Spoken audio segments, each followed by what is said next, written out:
मैं तुम्हारे माँ बाबूजी से परेशान हो गई हूँ अमित, मुझसे अब और बर्दाश्त नहीं होता, इन्हें झेलते झेलते मुझे 5 साल हो गए हैं, लेकिन बस अब नहीं, या तो तुम इन्हें वृद्धाश्रम भेजो या मैं मायके चली जाती हूँ। अमित की पत्नी शिखा अपने पति पर सास ससुर को लेकर भड़क रही थी तो अमित कहता है, मेरी धर्म पत्नी मेरी जाने बहार। बोले गुलजार, तुम जानती तो हो मैं एक पल भी तुमसे दूर नहीं रह सकता, तुम मायके जाने की बात मत किया करो बस। तुम मायके जाने की बात करती हो तो मेरा दिल बैठ जाता है, तुम ही नहीं मैं खुद भी माँ बाबूजी से परेशान हूँ। मैं तो चाहता हूँ कि एक पल में इन्हें यहाँ से निकाल दूँ, लेकिन क्या करूँ, इतनी आसानी से ये बूढ़े वृद्धाश्रम में जाने वाले नहीं हैं। इनके लिए तो कोई तिगड़म लगाना पड़ेगा। मुझे नहीं मालूम अमित, तुम क्या तिगड़म लगाओगे, मुझे बस से छुटकारा चाहिए। ओके ओके, बस अब तुम गुस्सा थूक दो बेटा अमित। ओ बेटा अमित। अमित के बाबूजी किशन जी ने आवाज लगाई तो अमित तिलमिला उठा। देखो, यह ड्रामा है इनका, पत्नी से 2 बातें भी नहीं करने देते ये लोग, तभी तो मैं भी कहती हूँ इनका जल्दी बंदोबस्त करो। और तुम हो कि देर पे देर किए जा रहे हो। बाबूजी ने फिर आवाज लगाई। अमित बेटा, आया आया। गुस्से में कहता हुआ अमित माँ बाबूजी के कमरे में गया। क्या दिक्कत है तुम लोगों की, जब देखो अमित अमित लगाए रखते हो, क्या कहना है? बेटा, तू कैसे बात कर रहा है अपने बाबूजी से?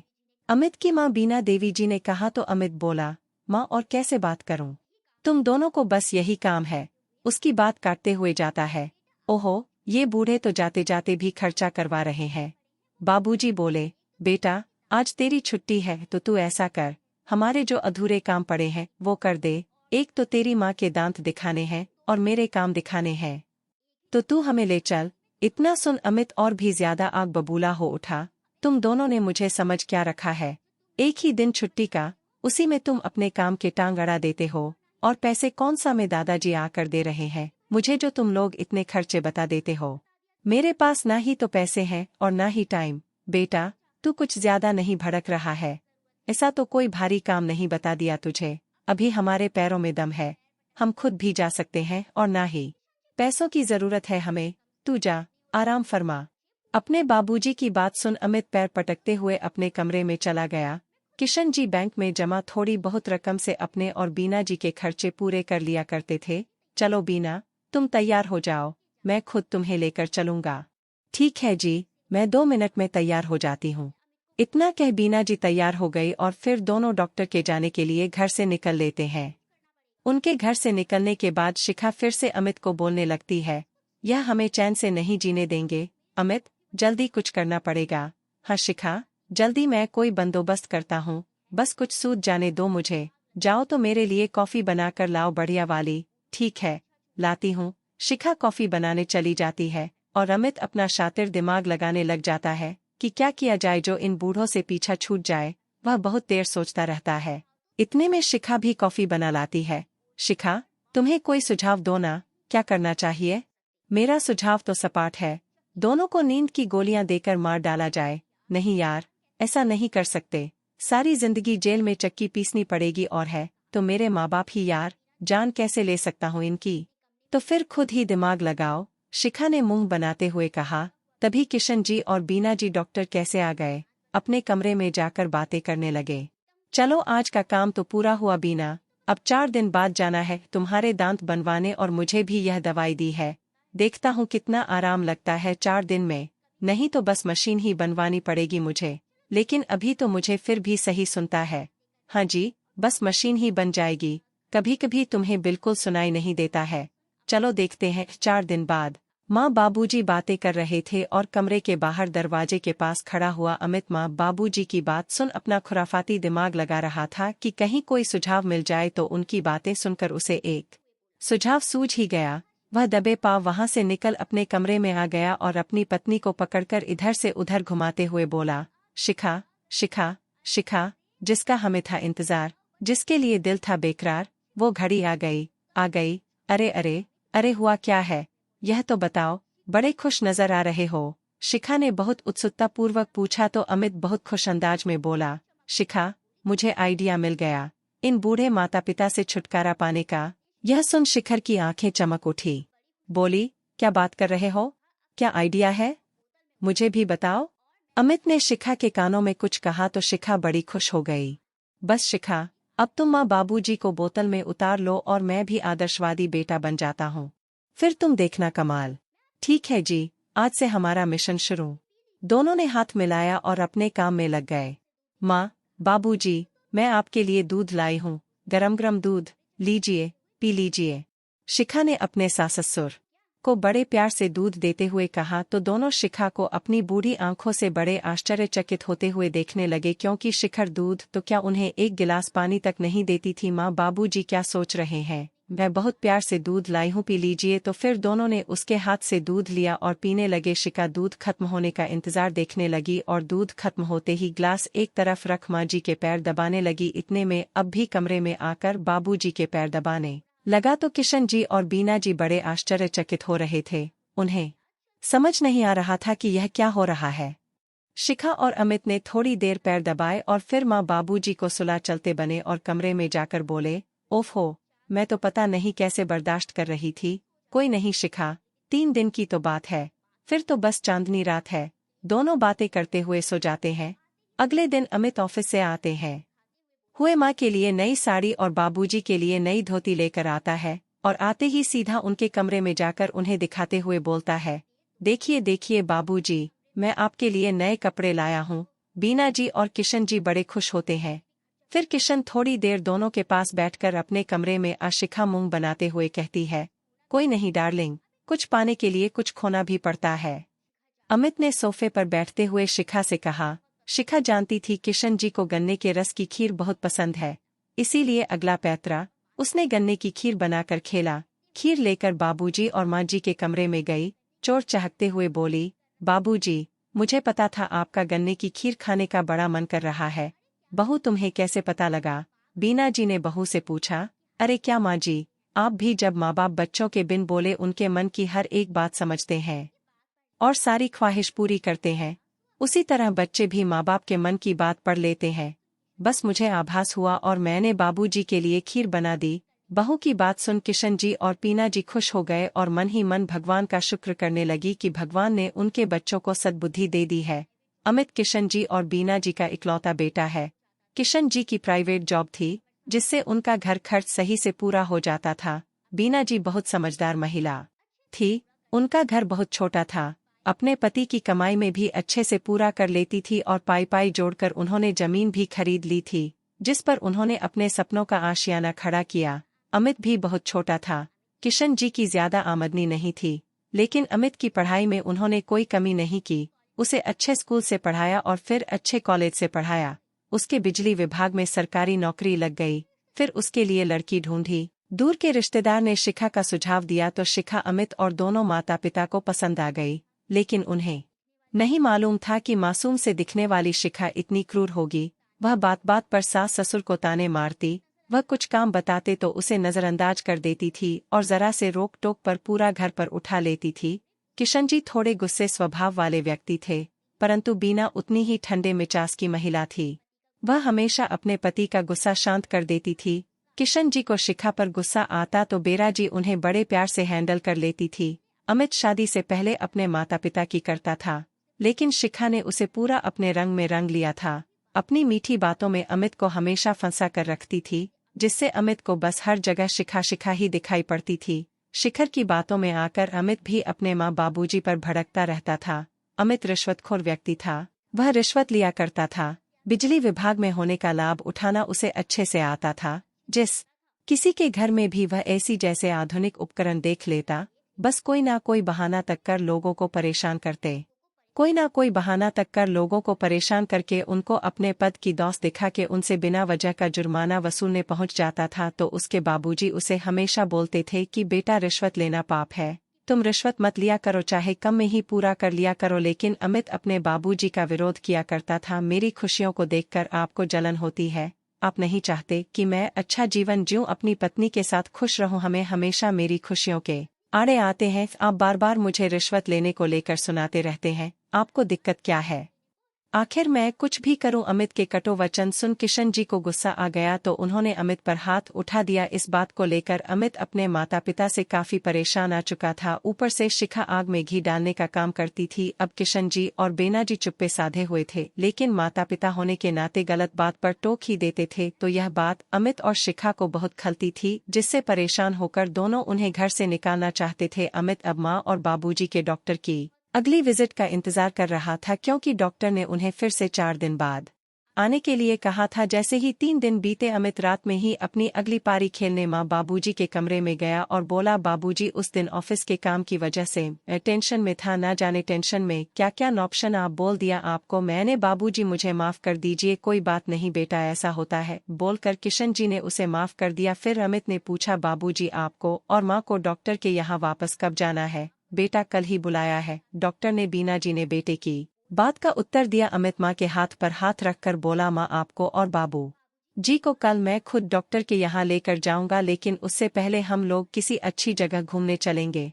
मेरा दोस्त बता रहा था कि पास में ही एक बहुत अच्छा रिसोर्ट है, हम पहले वहाँ घूमेंगे, फिर वापस आते वक्त डॉक्टर को दिखा लेंगे, या पहले डॉक्टर को दिखा लेंगे बाद में रिसोर्ट चल लेंगे, जैसा भी ठीक लगेगा। माँ बापूजी यह सोचकर खुश हो गए कि चलो भगवान की दया से बेटी और बहू को कुछ अकल आ गई है। अगले दिन गाड़ी में बैठ सब लोग निकल गए, जिसने माँ बाबूजी को शक न हो। अभी पहले उनको डॉक्टर के यहाँ लेकर गया, दवाई दिलवाकर गाड़ी हाईवे की तरफ घुमा ली। वो लोग अब काफी दूर निकल आए थे।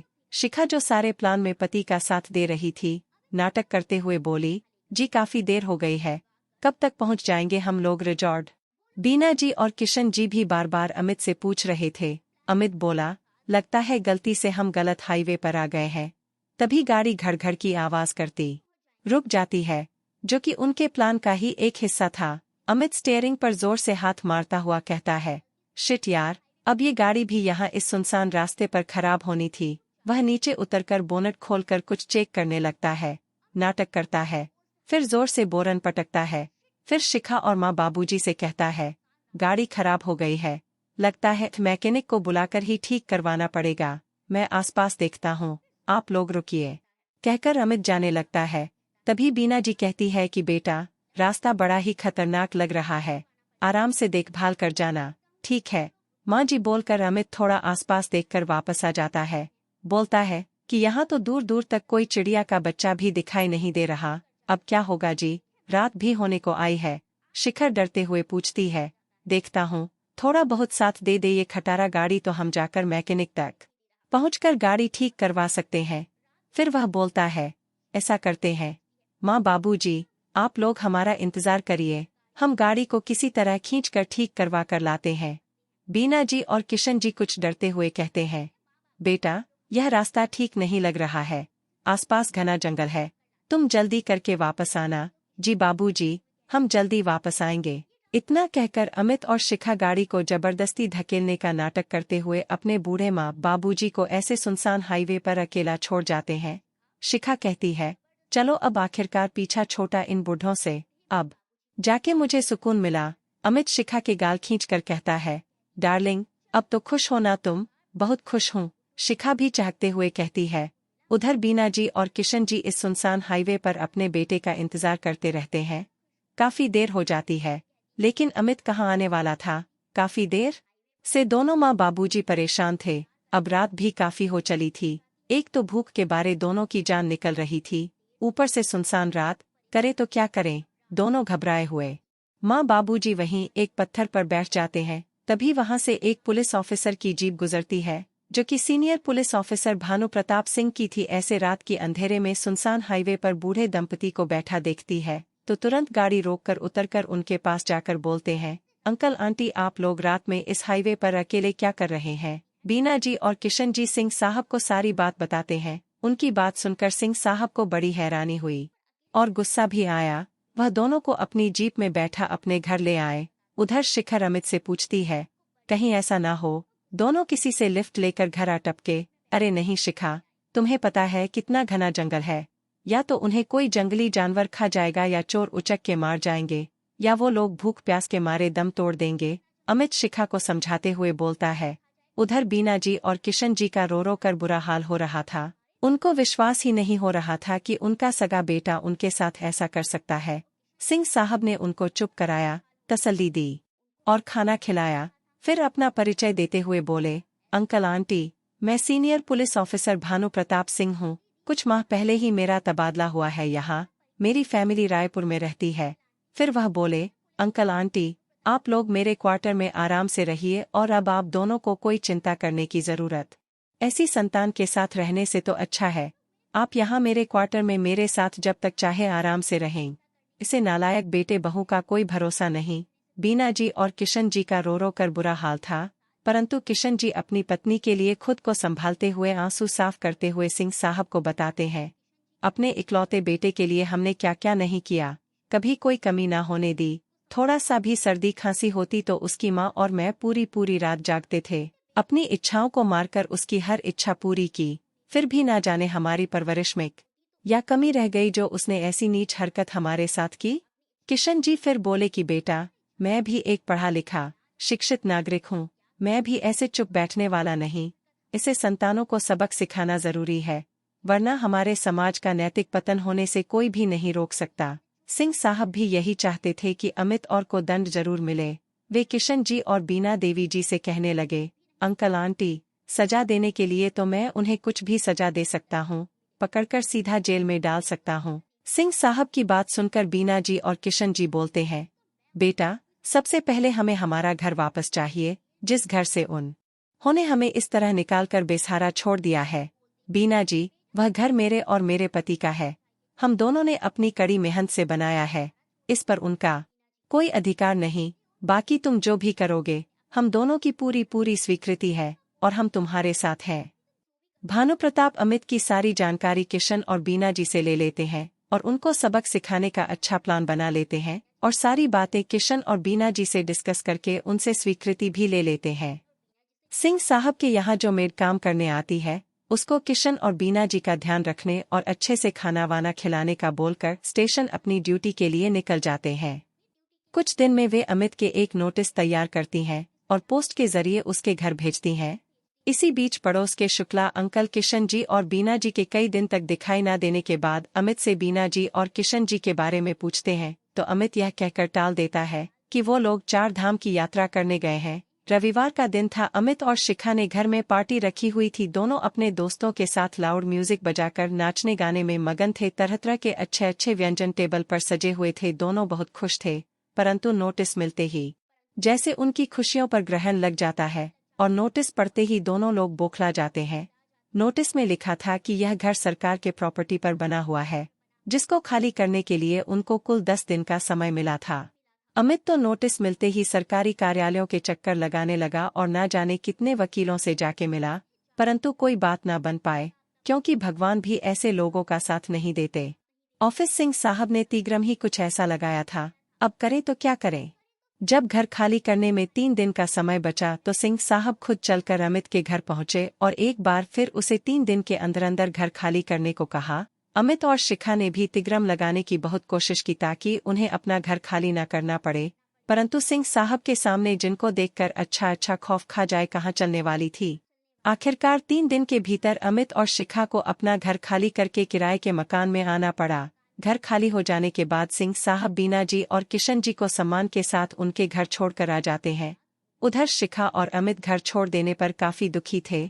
किराए के मकान में आने पर शिखा और अमित के बीच अब झगड़े भी काफी होने लगे थे।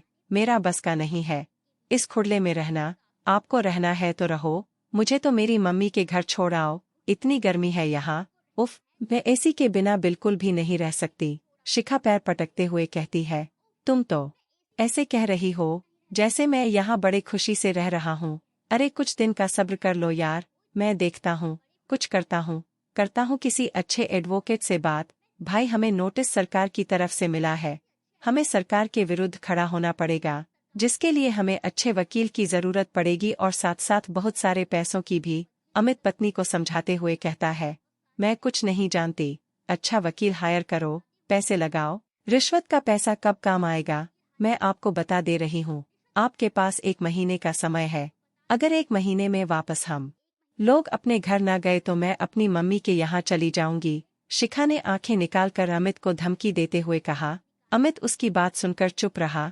अभी अमित घर की चिंता में ही घिरा हुआ था और कुछ ना कुछ जुगाड़ लगाने की कोशिश ही कर रहा था कि अचानक एक और मुसीबत उसके सर पर आन पड़ी। अमित अपने ऑफिस में बैठा घर की ही सोच रहा था कि बिजली विभाग के सीनियर ऑफिसर की तरफ से रिश्वत लेने की वजह से उसको और उसके 2 और सहयोगियों को सस्पेंशन लेटर मिला, जिसमें उसको पूरे 1 साल के लिए सस्पेंड कर दिया गया था और साथ ही साथ उस पर 5 लाख रुपए का जुर्माना भी लगा। संयोगवश बिजली विभाग के सबसे सीनियर ऑफिसर सिंह साहब के करीबी रिश्तेदार थे और फिर अमित को पहले भी 2-3 बार रिश्वत न लेने और जनता को इस तरह परेशान न करने की वार्निंग भी मिल चुकी थी। अब सस्पेंशन लेटर मिलते ही अमित की तो जैसे सिट्टी पिटी गुम हो गई। उसका सर चकराने लगा और आंखों के आगे अंधेरा छाने लगा। उसको लगा कैसे वह अभी बेहोश होकर गिर पड़ेगा। किसी तरह उसने खुद को संभाला और डिपार्टमेंट में कई सीनियर ऑफिसर से सस्पेंशन लेटर रुकवाने की विनती की, परंतु यहाँ भी उसकी एक ना चली। बोछल कदमों से अमित घर आया और आते ही बेड पर गिर गया। क्या हुआ जी, आपकी तबीयत तो ठीक है ना? शिखा ने अमित को ऐसे देखा तो पूछा। अमित को तो जैसे सांप सूंघ गया था। उसके मुंह से कुछ ना निकला और वह रोने लगा। रोते रोते उसने शिखा को सारी बात बताई। लो हो गया हमारा बंटाधार, अब क्या करेंगे हम लोग? इसीलिए बाबूजी आपको मना करते थे रिश्वत लेने से। शिखा मुंह बना के बोली। यह तुम बोल रही हो शिखा? तुम्हारे ही खर्चे के कारण आज तक रिश्वत लेता रहा हूँ। तुम ही थी जो मुझे रिश्वत देने के लिए उकसाती थी। पड़ोस में जा जाकर जानकारी जमा करके लाती थी। किसके घर में एसी है, किसके घर में 2-2 फ्रिज है, किसके घर में माइक्रोवेव है, कहाँ छापा मारना है, कहाँ नहीं, और अब तुम ही मुझे दोषी ठहरा रही हो और आज तुम्हें बाबूजी भी याद आ गए। वहाँ तुम ही थी जो माँ और बाबूजी को मारने का आइडिया दे रही थी। अब बात बना रही हो। बढ़ते बढ़ते दोनों के बीच का झगड़ा के लिए करते हैं। हमारे जीते जी और हमारे हैं। रिश्वत से कमाए पैसों को अमित और शिखा बस मौज मस्ती में उड़ाना जानते थे। पैसे बचाना उन्हें नहीं आता था, इसीलिए अब धीरे धीरे सारे पैसे भी खत्म होने लगे थे। इसे में एक और नई मुसीबत आट पकी। मकान मालिक ने मकान का किराया बढ़ाने की बात कर डाली। जब अमित ने कहा वो लोग इतना किराया नहीं दे सकते तो मकान मालिक ने साफ तौर पर मकान खाली करने का बोल दिया, क्योंकि उसी मकान का लोग ज्यादा किराया देने के लिए भी तैयार थे। अब तो अमित और शिखा अपना सामान लिए सीधा फुटपाथ पर आ गए थे, क्योंकि अमित अपने पद का गलत इस्तेमाल करके मोहल्ले वालों को और पड़ोसियों को भी परेशान करता था। उनसे रिश्वत लेने से नहीं चूकता था। आस पड़ोस में उसकी छवि अच्छी नहीं थी, इसीलिए कोई भी पड़ोसी उसकी मदद करने को कतई तैयार न हुआ। सबने उससे किनारा कर लिया था। अमित और शिखा अपने सामान लिए सड़क पर बैठे थे और अमित अपना फोन घुमा घुमा कर दूसरे किराए के घर का इंतजाम करने में लगा हुआ था। कोई भी मदद के लिए तैयार न हुआ। एक तरफ भूख से दोनों की आंखें सूख रही थी और दूसरी तरफ तेज चिलचिलाती धूप उनकी जान ले रही थी। तो अमित और शिखा फूट फूट कर रोने लगे और सोचने लगे कि हम कैसे आसमान से सीधा जमीन पर आ टपके हैं। अमित ने रोते रोते शिखा से कहा कि शिखा, आज हमारे इस हालत के जिम्मेदार हम खुद हैं। इसमें सबसे बड़ी गलती मेरी है। हमने जैसे अपने बूढ़े माँ बाप को बीच मझधार में छोड़ा था, आज किस्मत ने हमें वहीं ला खड़ा किया है। शिखा भी रोते हुए बोली कि ठीक कहते हो अमित, हमें हमारे कर्मों की सजा मिल रही है। फिर अपना माथा पीटते हुए कहती है, मती मारी गई थी मेरी जो मैंने माँ बाप जैसे समान अपने सास ससुर पर इतना अत्याचार किया और इस उम्र में उन्हें ऐसे भटकने के लिए मरने के लिए छोड़ दिया। इस पर अमित बोलता है, तुम तो भी बहू थी, परंतु मैं तो उनका सगा इकलौता बेटा था जिसको उन्होंने इतने लाल प्यार से पाला था, लेकिन मैं कैसा भागा निकला। जो बोलते बोलते अमित जोर जोर से रोने लगा। उसकी आवाज़ उसके गले में अटक जाती है। मेरे माँ बाबूजी ना जाने कहाँ होंगे, जीवित भी होंगे या नहीं। इतने में शिखा कहती है कि आप सही कहते हो, हमने बहुत गलत किया, चलिए ना हम माँ बाबूजी को ढूंढते हैं। इतने में भानु प्रताप सिंह जी जो दूर बैठे चाहे किस चुस्की लेते हो यह सब नजारा देख रहे थे, उनके पास पहुंचे। अमित ने उन्हें देखते ही पहचान लिया और बोला, सर, अब तो वही ऑफिसर है ना जो उस दिन हमारे घर आए थे? हाँ, मैं वही हूँ, सिंह साहब ने कड़क लहजे में जवाब दिया। फिर पूछा, तुम लोग ऐसे सामान के साथ यहाँ रोड पर क्यों बैठे हो? घर तो तुमने काफी पहले ही खाली कर दिया था, क्या तब से यूं ही भटक रहे हो इधर उधर भूतों की तरह? दोनों ने इस बात पर गर्दन झुका ली। फिर सिंह साहब बोले, चलो उठो, मेरी जीप में बैठो। सिंह साहब की बात सुनकर अमित बोला, पर सर हमारा सामान यहीं रहने दो, यह मैं गाड़ी में मंगवा लूंगा, तुम लोग मेरी जीप पर बैठो। सिंह साहब का धन्यवाद करते हुए दोनों लोग जीप में बैठ जाते हैं और जब जीप उन्हें उन्हीं के घर के आगे रुकती है तो दोनों एक साथ आश्चर्यचकित होकर बोल पड़ते हैं, ये तो आप हमें हमारे ही घर ले आए। अंदर आते हैं तो वहां माँ और बाबूजी को पाकर दोनों अचंभित रह जाते हैं। उनके पैरों तले जैसे जमीन खिसक जाती है। खुशी, पीड़ा, शर्मिंदगी, दुख सारे भाव उनके मन में एक साथ उमड़ आते हैं। दोनों रोते हुए माँ बाबूजी के पैरों में पड़कर गिड़गिड़ा कर क्षमा मांगने लगते हैं, परंतु किशन जी अपने गुस्से को काबू नहीं कर पाते और जोरदार तमाचा अमित के गाल पर जड़ देते हैं, जिस पर अमित अपना दूसरा गाल भी आगे करते हुए कहता है कि बाबूजी, जो पाप हमने किए हैं उसके लिए कितने भी थप्पड़ कम है। फिर सिंह साहब का डंडा लेकर अमित बाबूजी के हाथ में देते हुए बोलता है, बाबूजी, आप मारिए, दोनों को खूब मारिए, हमने जो पाप किए हैं उसके लिए हर सजा कम है। किशन जी और बीना जी की आंखों में भी आंसू आने लगते हैं। फिर अमित और शिखा कहते हैं कि बाबूजी, भगवान ने हमें हमारे कर्मों का फल दे दिया है। जो हमने आपके साथ किया वही भाग्य ने हमारे साथ किया। अब जाकर हमें समझ आया कि माँ बाप जीवन भर मेहनत करके तिनका तिनका जोड़कर कैसे घर खड़ा करते हैं। हम लोग तो इतने कम समय में ही त्राही हो गए। अगर आपने हमें माफ नहीं किया तो भगवान भी माफ नहीं करेगा। सिंह साहबी किशन जी और बीना जी दोनों को माफ करने के लिए कहते हैं। किशन जी और बीना जी उन्हें माफ कर देते हैं। क्षमा लेने के बाद अमित और शिखा अपने पापों का दंड भुगतने के लिए घर से निकलने के लिए दरवाजे तक पहुंचते ही हैं, परंतु माँ बाबूजी की आवाज उन्हें रुकने पर मजबूर कर देती है। किशन और बीना जी दोनों को रोक के गले लगा लेते हैं और बोलते हैं, बेटा, तुमने जो किया भगवान ने उसकी सजा तुम्हें दे दी है। माफ करने वाला तो भगवान है। माँ बाप अपने बच्चों से क्या चाहते हैं? बस थोड़ा सा प्यार और मान सम्मान। माँ बाप बच्चों के लिए उम्र भर मेहनत करते हैं और बच्चे बुढ़ापे में उनका सहारा बनने के बजाय उन्हें इस तरह मझधार में छोड़ देते हैं, तो सोचो उनके दिल पर क्या गुजरती है। माँ पिता जो करते हैं, अपनी संतान भी जो कुछ है, मरने के बाद काफी भर जाता है और दोनों कुत्ते बिल्ली की तरह झगड़ने लगते। वो सब तुम्हारा ही तो है। संतान ही तो माँ बाप के मेहनत करके बनाए गए आशियाने का सुख भोगती है। तुम्हें अपने के पर पछतावा है, यही हमारे लिए काफी है। माँ बाप और बच्चों का मिलन देखकर सिंह साहब की आंखों में भी आंसू आ जाते हैं और वह अपनी राह की ओर निकल पड़ते हैं। अब अमित और शिखर सुधर चुके थे। जो उन्होंने नाटक किया था, अब वह दोनों ने सच करके दिखाया। अब दोनों ही आदर्शवादी बहू बेटे बन चुके थे। फिर 2 माह बाद एक और खुशी ने घर में दस्तक दी। शिखा की सूनी गोद जो अब तक ना भरी थी, माँ बाबूजी की दुआओं से अब भर गई थी। घर में खुशी की लहर दौड़ गई थी। सब लोग बहुत खुश थे। ऑफिस 7 बाद घर में एक नन्हे मुन्ने बेटे ने जन्म लिया, जिसकी किलकारी उससे घर गूंज उठा। अब किशन जी और बीना जी अपने पोते को देख जीती और भगवान का शुक्र अदा करते ना थकते। अगर आपको वीडियो पसंद आए तो लाइक और सब्सक्राइब करना न भूलें। धन्यवाद।